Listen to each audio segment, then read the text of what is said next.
guruku, terima kasihku. Nyatanya diriku kadang buatmu marah, namun segala maaf kau berikan.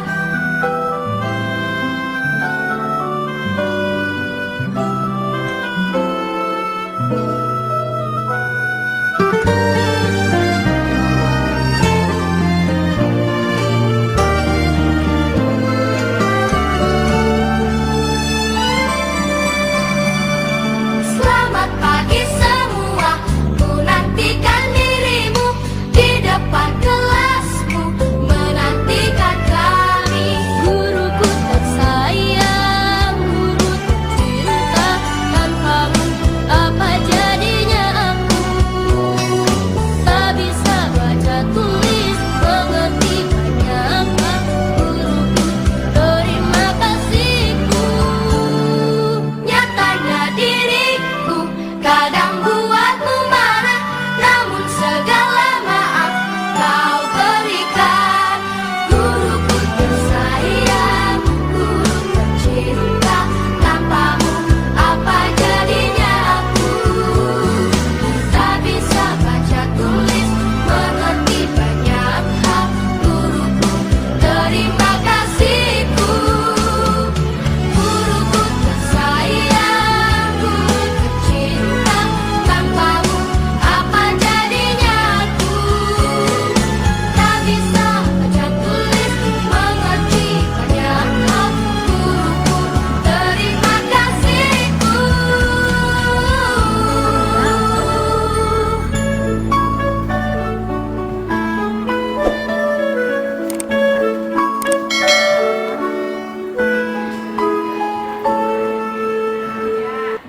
Bismillahirrahmanirrahim. Assalamualaikum warahmatullahi wabarakatuh. Dan selamat pagi untuk Bu Ros, Pak Dwi, Bu Eva. Pertama-tama marilah kita ucapkan puji syukur kehadirat Allah Subhanahu wa Ta'ala, karena atas limpahan karunia-Nya pada pagi hari ini kita masih bisa berkumpul di dalam ruang majelis guru untuk mengikuti kegiatan pembebasan terkait budaya positif. Lalu yang kedua, salawat beserta salam marilah kita lantunkan kepada junjungan Nabi besar kita Muhammad Sallallahu Alaihi Wasallam dengan mengucapkan Allahumma sholli ala Sayyidina Muhammad wa ala ali Sayyidina Muhammad. Semoga kita mendapat syafaat beliau di yaumil akhir nanti. Amin, amin ya rabbal alamin. Yang saya hormati Ibu Kepala TU, Bapak Ibu Dewan Guru, Ibu staf. Baik, Bapak Ibu, pertama-tama di sini yang akan kita bahas adalah tentang budaya positif. Budaya positif adalah kebiasaan-kebiasaan yang bisa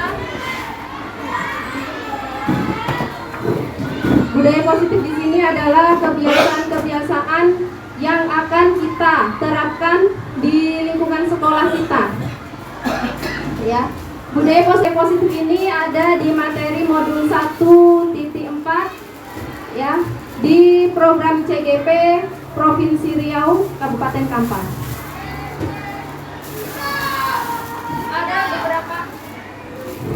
Ada beberapa hal yang akan kita bahas pada budaya positif. Yang pertama adalah disiplin positif beserta nilai-nilai kebajikan, teori motivasi, hukuman, penghargaan, lalu ada keyakinan kelas. Selanjutnya ada kebutuhan dasar manusia, lalu ada restitusi, 5 posisi kontrol, dan yang terakhir adalah restitusi tentang segitiga restitusi. Ya, baik Bapak Ibu, di sini ada 6 hal yang akan kita bahas bersama-sama ya, tentang budaya positif. Kita mulai dari yang disiplin positif. Kita mulai yang pertama, yaitu apa sebenarnya makna disiplin positif. Bapak Ibu sering kita dengarkan makna disiplin positif. Apa sebenarnya? makna dari disiplin tersebut. Ya, disiplin ini sering dikaitkan dengan hukuman. Ya, disiplin ini seringkali dikaitkan hukuman, padahal sungguh berbeda, bukan itu. Tapi disiplin positif itu tidak harus dengan memberi hukuman. Ya, tidak harus memberi hukuman. Nah, justru hukuman itu menjadi salah satu alternatif atau bisa jadi tidak digunakan sama sekali untuk penegakan disiplin. Nah, seringkali kita ingat kalau disiplin ya nanti ada anak yang tidak disiplin, kita harus kasih hukuman agar dia jadi disiplin. Ternyata secara konsep bukan seperti itu, ya. Nah, apa nanti alasannya ada di slide berikutnya.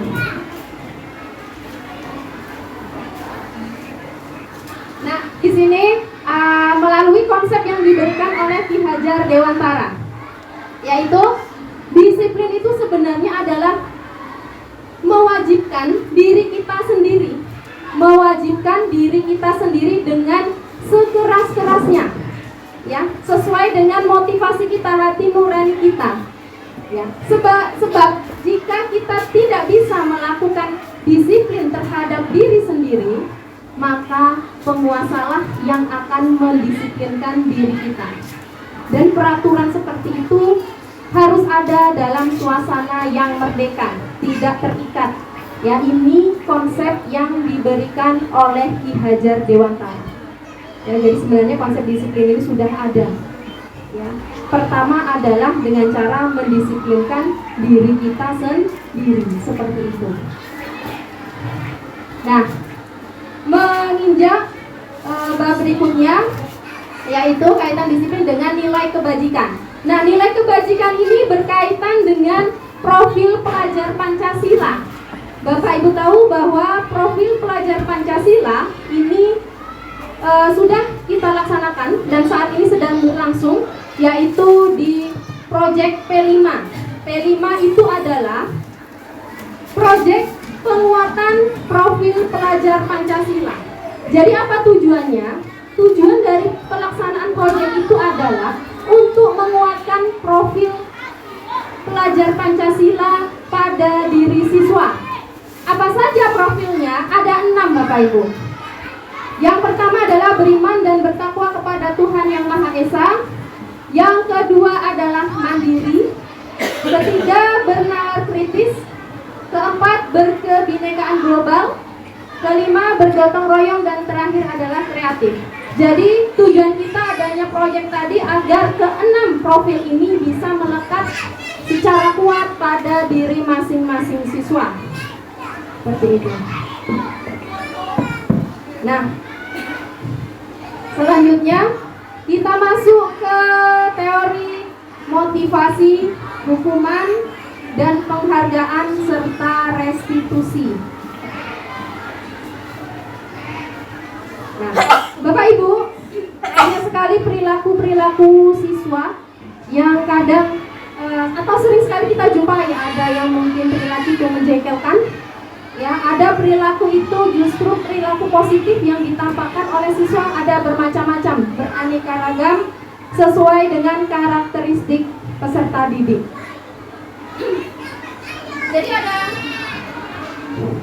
Jadi ada 3 motivasi perilaku manusia.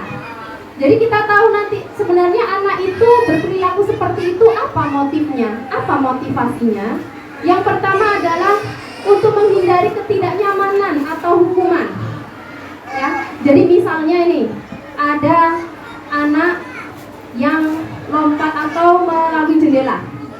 Dia sudah tahu terlambat, lalu dia lompat lewat jendela.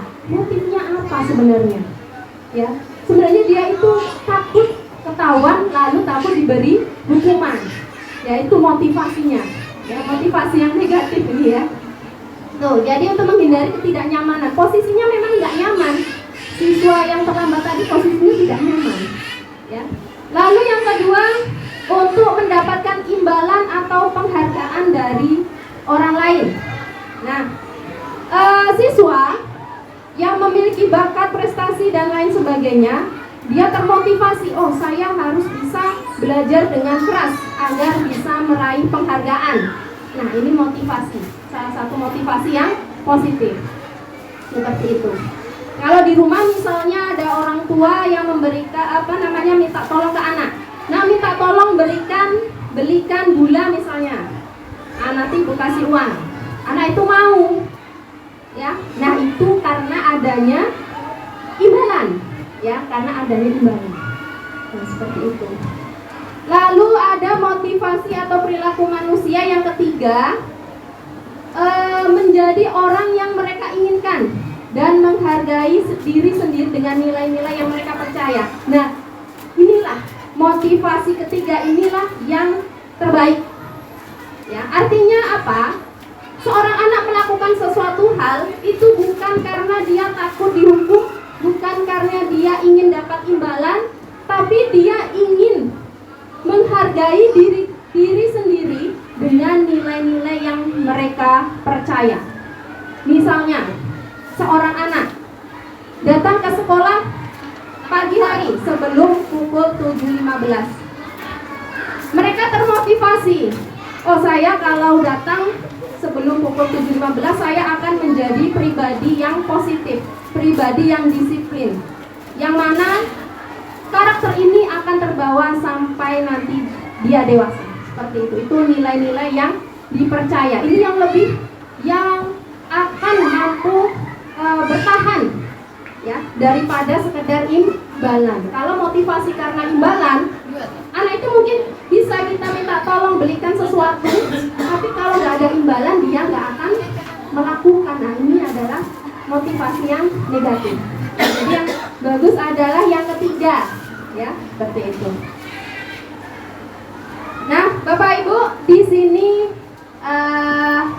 akan saya jelaskan terkait beda hukuman dengan disiplin. Beda hukuman dengan disiplin. Kalau hukuman, ya, hukuman ini bersifat tidak terencana atau tiba-tiba saja. Jadi siswa nggak tahu apa ya kira-kira hukuman yang akan saya terima. Ini siswa nggak tahu. Itu hukuman. Misalnya ada siswa yang terlambat datang, ya, lalu kita minta, oh kamu terlambat, saya hukum kamu keliling lapangan 5 kali. Nah, keliling lapangan 5 kali itu termasuk hukuman, ya, seperti itu. Hukuman bersifat satu arah dari pihak guru yang memberikan, lalu murid hanya menerima hukuman tanpa melalui kesepakatan. Ya, pakai kesepakatan langsung, oh ya kamu harus melaksanakan hukuman itu. Itu namanya hukuman. Nah, sekarang bagaimana dengan disiplin atau sanksi? Nah, disiplin atau sanksi ini sifatnya sudah terencana dan sudah disepakati. Ya, sudah disepakati bersama antara guru dengan murid. Ya, umumnya berupa konsekuensi yang diberikan oleh pihak sekolah dan siswa sudah mengetahui. Nah, ini bedanya ya Bapak Ibu. Misalnya siswa tidak mengerjakan tugas di kelas.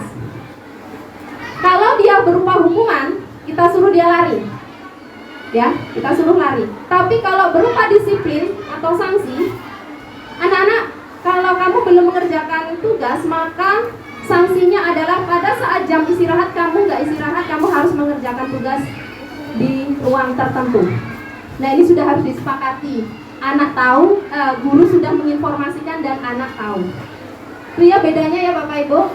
Nah, ini beda antara hukuman dengan disiplin. Jadi untuk disiplin ini konsekuensi yang akan diterima anak itu sudah tahu. Ya.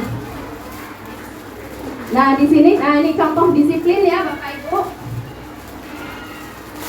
Misalnya kayak tadi 3 kali tugas nggak diselesaikan dalam batas waktu yang sudah diberikan, atau ada kegiatan belajar si anak malah ngobrol. Nah, maka murid tersebut akan harus menyelesaikan tugas ketertinggalannya di waktu yang lain. Misalnya waktu istirahat kamu harus mengerjakan tugas. Nah, artinya dia kehilangan waktunya. Ya, itu adalah salah satu konsekuensinya ketika dia tidak mengerjakan tugas. Begitu. Baik Bapak Ibu, kita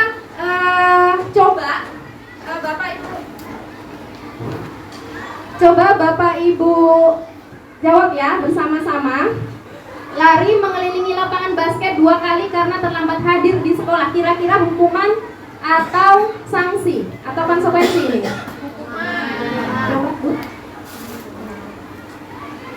Ya, betul. Ya, betul sekali ya, Bapak Ibu, berupa hukuman. Next.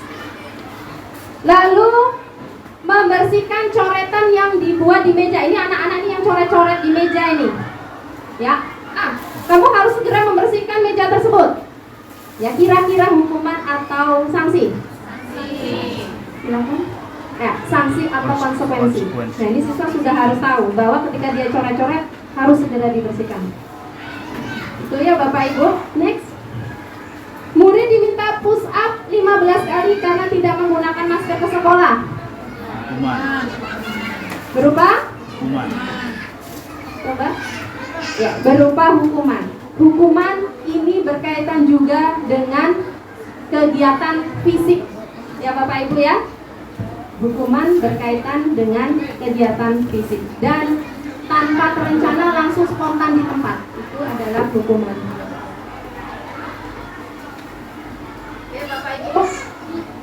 Bapak Ibu, sebelum saya lanjut, mungkin ada yang bingung dengan materi ini atau ada yang ditanyakan? Sudah jelas beda hukuman dengan disiplin? Ya. Oke. Baik, terima kasih. Ini selanjutnya sebagai seorang guru, ketika murid Anda melakukan kesalahan, tindakan mana yang akan Anda lakukan? Nah, ini ada beberapa pilihan kalimat. Misalnya ada anak yang melakukan kesalahan nih Bapak Ibu. Kita mengatakan, kamu seharusnya tahu nak, bagaimana kamu harus bertindak. Itu kita ya yang ngomong ya ke anak. Kamu seharusnya tahu nak, bagaimana kamu harus bertindak. Nah, itu kalimat pertama. Lalu guru yang kedua menyatakan, kenapa kamu melakukan sesuatu yang seharusnya tidak kamu lakukan nak? Kenapa kamu melakukan sesuatu yang harusnya nggak kamu lakukan? Nah, ini ada guru kedua yang bertanya. Ya. Lalu yang ketiga, mengingatkan murid akan kesalahannya yang sama di waktu yang sebelumnya. Kamu terlambat. Kemarin kamu juga terlambat lagi. Kemarin kamu juga 2 minggu sebelumnya kamu juga terlambat. Nah, itu contoh yang kalimat ketiga ya Bapak Ibu. Mengingatkan murid akan kesalahannya. Ya. Lalu yang terakhir, mengkritik dan mendiamkannya. Ada 4 tipe ya, bagaimana saat guru menghadapi siswa yang melakukan pelanggaran. Ya. Misalnya mengkritik dan mendiamkannya. Kamu seperti itu, lalu kita diamkan anak itu. Nah, kira-kira tepat atau tidak? Nah, ternyata ini Bapak Ibu jawabannya. Kalau Anda melakukan tindakan-tindakan di atas, mungkin Anda akan membuat murid Anda merasa menjadi anak yang gagal. Ternyata seperti itu Bapak Ibu.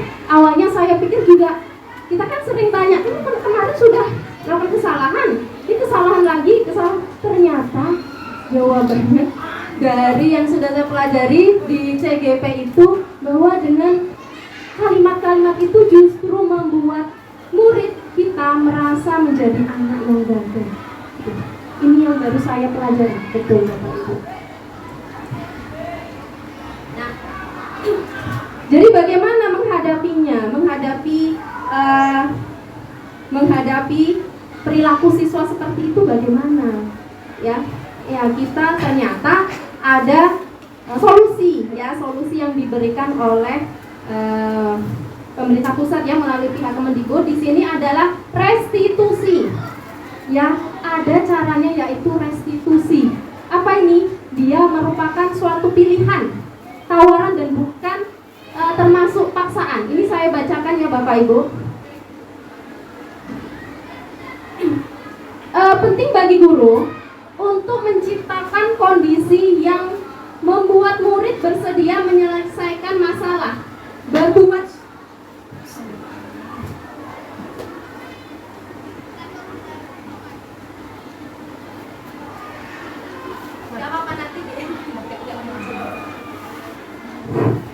Saya ulangi ya Bapak Ibu. Jadi solusinya adalah restitusi ternyata. Penting bagi guru untuk menciptakan kondisi yang membuat murid bersedia untuk menyelesaikan masalah dan berbuat lebih baik. Misalnya dengan berkata seperti ini. Ini yang mungkin akan membuat kaget kita. Tidak apa-apa kok, berbuat salah itu manusiawi. Ya. Ketika ada seorang siswa yang melakukan kesalahan, kita boleh bilang gitu. Gak apa-apa nak, yang namanya berbuat salah itu manusiawi. Semua orang pasti pernah berbuat salah, ya. Nah, pembicaraan ini sifatnya itu tawaran bukan paksaan. Kita nggak boleh bilang kamu harus lakukan ini, kalau tidak maka kamu bla bla bla. Itu ternyata ini yang saya sempat kaget ya Bapak Ibu. Jadi si anak ini seperti gimana ya? Kita seperti membela tapi bukan. Jadi kita memposisikan diri sebagai manusia seperti apa adanya, ya pernah berbuat salah, ya karena memang manusia itu tempatnya apa, Bapak Ibu? Salah dan hilaf, ya. Nah ini, lanjut ya Bapak Ibu. Itu boleh, kita ngomong kayak tadi boleh. Lalu yang kedua, restitusi. Solusinya adalah untuk menuntun melihat ke dalam diri pribadi anak. Ya, kita bertanya, nak, kamu ini ingin jadi orang seperti apa sih?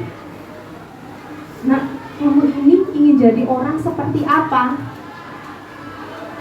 Nah, pertanyaan kedua, bagaimana kamu mau diperlakukan ketika kamu berbuat salah? Kamu ingin gimana sih? Diperlakukan seperti apa sih ketika kamu berbuat salah? Nah, kita coba tanya ke anak. Ya. Lalu yang ketiga, apa nilai yang diajarkan di keluargamu tentang hal itu? Apakah kamu memegang nilai itu? Jadi sebagai keluargamu mengajarkan apa nilai-nilai yang di rumah? Nah, ketika ada anak yang berbuat salah, kita tanya, nilai-nilai apakah yang diajarkan keluargamu? Nilai-nilai apakah? Kalau nilai-nilai yang diajarkan itu baik, Bapak Ibu, kita tanya lagi, apakah kamu memegang nilai itu? Ini perlu kita tanyakan. Misalnya di rumah saya diajarkan kejujuran, Bu, saya harus jujur sama orang lain. Mama saya mengajarkan saya, oke Bapak Ibu, kita masuk ke contoh keyakinan kelas. Di sini hormat. Ya, keyakinan kelas ini betul-betul harus diterapkan ke anak agar anak itu bisa yakin dengan prinsip positif yang diembannya. Misalnya hormat. Kamu harus yakin bahwa sangat penting untuk menghormati semua orang dan barang milik orang lain. Nah, ini harus kita tekankan ke anak. Oke, Bapak Ibu, kita lanjut ke 5 kebutuhan dasar manusia. Ada bertahan hidup. Ini contohnya, misalnya nih, ada anak yang saat jam pelajaran itu ke kantin. Kenapa sih dia kok ke kantin? Karena kebutuhan dia adalah untuk bertahan hidup. Dia merasa lapar, lalu saya ke kantin, Bu. Nah, itu memang harus kita sadari. Tapi memang perilaku itu salah. Itu kita harus sadari. Lalu untuk kebebasan. Saat jam belajar dia malah keluar. Kenapa sih? Dia ingin kebebasan. Ya, itu memang ada Bapak Ibu. Nah, inilah tugas kita untuk bagaimana mengatur kebutuhan dasar manusia ini agar bisa sesuai dengan porsinya, sesuai dengan tempatnya, ya, dan waktunya. Nah, Bapak Ibu, kita sebagai guru ternyata ada 5 posisi kontrol dalam menghadapi siswa. Apa saja? Yang pertama adalah penghukum. Guru yang mengatakan terlambat lagi, pasti terlambat lagi, selalu datang terlambat. Kapan bisa datang tepat waktu? Nah, ketika kita bilang seperti ini ke anak, berarti posisi kita ada di posisi penghukum, ya, seperti itu. Jika kita katakan seperti itu, maka kemungkinan murid akan marah dan mendendam. Biasanya dia akan diam tapi dia tuh mendendam, Bapak Ibu. Ya, dia akan diam tapi mendendam. Ya, ini sebagai posisi penghukum. Yang kedua, pembuat merasa bersalah. Posisi pembuat merasa bersalah misalnya, Adi, kamu ini bagaimana ya? Kamu sudah janji dengan ibu tidak akan terlambat lagi. Kamu kenapa senang sekali mengecewakan ibu? Ibu benar-benar kecewa sama kamu. Nah, kalau kita bilang seperti itu, berarti posisi kontrol kita adalah pembuat merasa bersalah. Si anak mungkin pasti akan merasa bersalah. Oh, saya sudah mengecewakan guru saya. Ya, saya merasa menjadi orang yang gagal. Anak kan seperti itu, Bapak Ibu. Ketiga, nah guru posisi kontrolnya sebagai teman. Adi, ayolah, bagaimana kamu? Sudah janji ke bapak kan? Kenapa terlambat lagi? Ya sudah, nggak apa-apa, duduk sana. Nanti bapak guru bantu kamu ya, sambil senyum-senyum. Ini si guru kepada Adi. Posisi kontrolnya adalah sebagai teman, ya. Nampaknya bagus bagi siswa.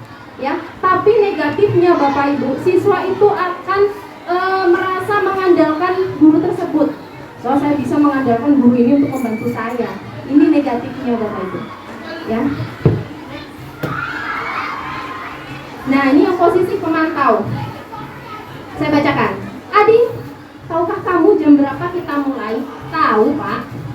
Kamu sudah terlambat 15 menit. Kamu tahu konsekuensinya yang harus dilakukan bila terlambat? Paham, Pak? Saya harus tinggal kelas saat jam istirahat dan mengerjakan tugas ketertinggalan saya. Ya, benar. Jadi kamu nanti saat istirahat harus tinggal kelas dan menyelesaikan tugas. Ya, jadi si anak kita ingatkan konsekuensinya apa sih kalau terlambat. Itu adalah posisi guru sebagai pemantau. Nah, ini yang posisi terakhir adalah manajer. Sebagai manajer, Adi, kamu tahu jam berapa sekolah dimulai? Tahu, Pak, jam 10. Ya, jadi kamu terlambat. Bagaimana kamu memperbaiki masalah ini, masalah keterlambatan ini, Adi? Saya bisa menanyakan teman saya, Pak, bagaimana mengejar tugas yang tertinggal dari keterlambatan itu. Baik, itu bisa lakukan. Apakah besok akan ada masalah untuk kamu agar bisa hadir tepat waktu ke sekolah? Ya, tidak, Pak, saya bisa hadir tepat waktu. Baik, saya hargai usahamu untuk memperbaiki diri. Jadi ini kita sebagai manajer ini kita tanya dulu seperti tadi, Bapak Ibu. Seperti tadi. Tapi kita ingatkan juga, kamu kira-kira ada masalah nggak kalau misalnya besok hadir tepat waktu? Ada kendala nggak kamu? Enggak, Pak, saya bisa hadir tepat waktu. Nah, ini kita tanyakan dia. Ya, ini adalah sebagai posisi manajer, guru sebagai posisi manajer. Ya, kamu harus bisa memperbaiki diri. Nah, ini yang terakhir ya Bapak Ibu, segitiga restitusi.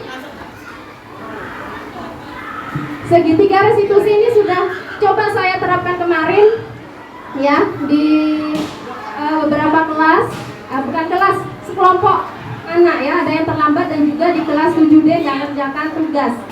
Ya, apa itu segitiga restitusi? Ini untuk penyelesaian masalah Bapak Ibu. Pertama, apabila ada anak yang melakukan kesalahan, kita ingatkan. Oke anak-anak, setiap orang pasti pernah melakukan kesalahan. Kamu bukan satu-satunya yang melakukan ini. Ini awalnya seperti kita apakan dulu anak ya. Seperti kita diamkan anak, kita bela dulu, ya kan? Setiap orang pernah melakukan kesalahan. Nah, selanjutnya kita validasi tindakan si anak itu yang salah. Kamu tentunya punya alasan kenapa kamu melakukan kesalahan itu, nak. Kita tanya ke anak. Lalu adakah cara yang lebih efektif untuk mendapatkan apa yang kamu butuhkan? Ya, setelah kita tanya, setelah kita bilang, oh ya, nak, semua orang juga pernah melakukan kesalahan. Lalu kita tanya lagi, kamu kenapa sih melakukan itu? Kamu pasti punya alasan. Nah, posisi kita tanya itu adalah posisi divalidasi tindakan. Ya, kita harus membuka ruang untuk anak bercerita. Anak harus bercerita apa yang dialami dia. Ya. Lalu terakhir, jadi nak, keyakinan kelas apa yang telah kita sepakati. Kamu ingin jadi orang seperti apa sih?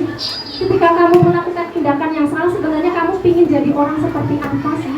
Nah, kita tanya kamu seperti itu.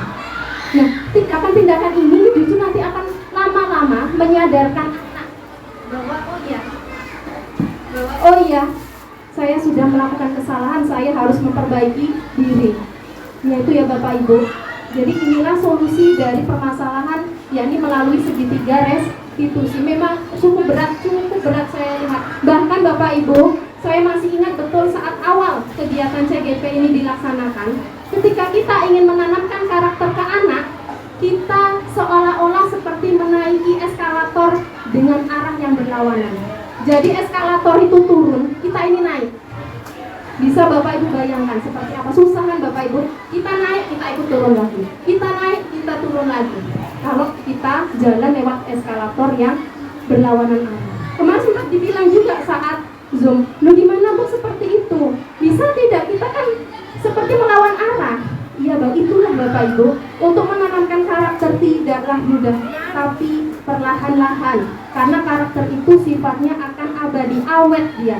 Maka prosesnya tidak segampang membalikkan telapak tangan. Itu tugas kita Bapak Ibu. Lebih susah dari mengajar di kelas adalah menanamkan karakter. Ya Bapak Ibu. Nah itu tadi materi tentang budaya positif di modul 1.4 di program calon guru penggerak. Mungkin dari Bapak Ibu ada yang mau ditanyakan? Silakan. Assalamualaikum warahmatullahi wabarakatuh. Waalaikumsalam warahmatullahi wabarakatuh. Sebelumnya terima kasih Bu Sita, mungkin Iya. pertama kali untuk kita kan Sama-sama. kita belajar bersama mengenai segitiga restitusi. Ya. Segitiga restitusi itu kan yang pengen sekali kita terapkan. Iya. Jadi ketika masalah anak ada, kita tidak buru-buru langsung menetapkan kamu salah, Iya, salah, iya, kamu betul. harus dihukum begini begitu. Iya. Cuman ketika anak itu yang bisa ditanya, artinya kita komunikasi sama dia bagus, gitu, bisa berjalan ini Bu. Gitu. Iya. Tapi kalau anak yang kita komunikasi sama dia aja susah gitu, Iya. kita tanya dia nggak mau jawab, atau mungkin dia yang ngelantur gitu Bu. Kayak yang kita tanya A yang dijawab Z, gitu. Iya, iya. Jauh dari yang pertanyaan kita. Itu bagaimana tindakan kita biar segitiga restitusi tadi berjalan dengan bagus. Kita tidak lagi menjadi guru penghukum, tapi kita sebagai manajer. Terima kasih kepada Bu Siti atas pertanyaannya. Ini langsung saya jawab ya Bapak Ibu.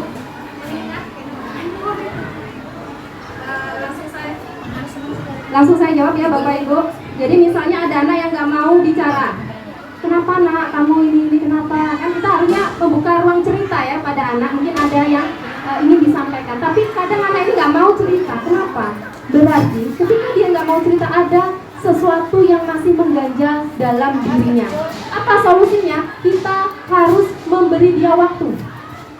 Memberi dia waktu untuk menata kembali emosinya, untuk menata kembali pola pikirnya. Ini pasti butuh waktu. Ya Bapak Ibu, kasih dia waktu sebentar. Nah, setelah dia bisa menata emosinya, pola pikirnya, baru kita ajak bicara. Pasti akan bercerita. Pasti itu. Tapi memang butuh waktu. Karena karakter anak kan beda-beda. Ada yang langsung spontan bercerita. Ini Bu, ada yang mungkin dia hanya diam dulu. Ada yang kita tanya baru dia mau ngomong. Nah, yang penting itu adalah bagaimana cara kita sebagai seorang guru menggali sesuatu hal yang ada pada diri murid. Apa sih sebenarnya yang membuat dia seperti itu apa? Ya, seperti ada salah satu siswa mungkin ya di sekolah kita. Dia sering bertindak di luar kendali. Ketika ditanya kenapa sih nak, iya di rumah ternyata si ayah bertindak sangat keras. Ya, jadi dia seperti jiwa pemberontak.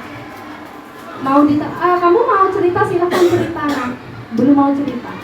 Ya, karena mungkin itu tadi ternyata di rumahnya dia mengalami perilaku mungkin dari orang tua yang lain. Mungkin ibunya sudah sabar ya, mendidiknya, tapi dari pihak ayah yang lain. Nah, ini kita harus perlahan-lahan ya Bapak Ibu, perlahan-lahan itu tadi makanya seperti kita menaiki eskalator dengan arah yang berlawanan. Jadi solusinya kita kasih waktu dulu. Yang jelas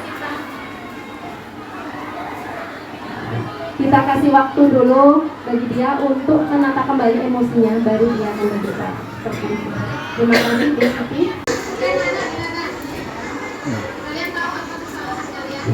Nah ini Bapak Ibu, ini saya coba menerapkan segitiga. Saya coba menerapkan segitiga restitusi di kelas 7D.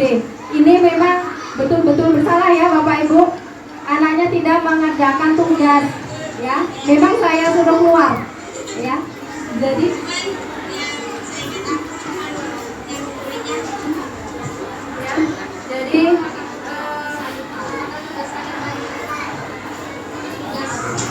Jadi ini saya panggil anak yang bermasalah, ternyata banyak juga yang nggak mengerjakan tugas. Ya saya panggil keluar, lalu saya coba tanya satu persatu. Saya coba terapkan.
Oke Bapak Ibu, itu salah satu contoh.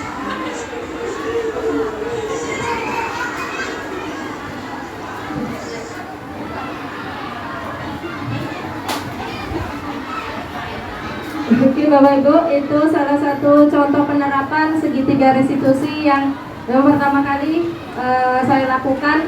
Mungkin belum maksimal, tapi akan saya coba untuk kedepannya bagaimana menerapkan secara maksimal di sekolah. Ya Bapak Ibu, demikian untuk pembahasan materi budaya positif hari ini.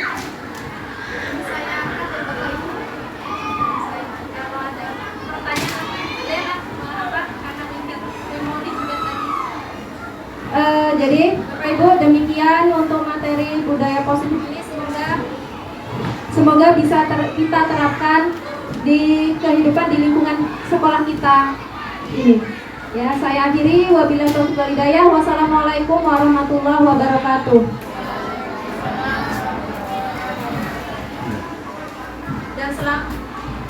Dan selamat siang untuk Bu Dina, Bu Ros, Pak Dwi, dan Bu Eva.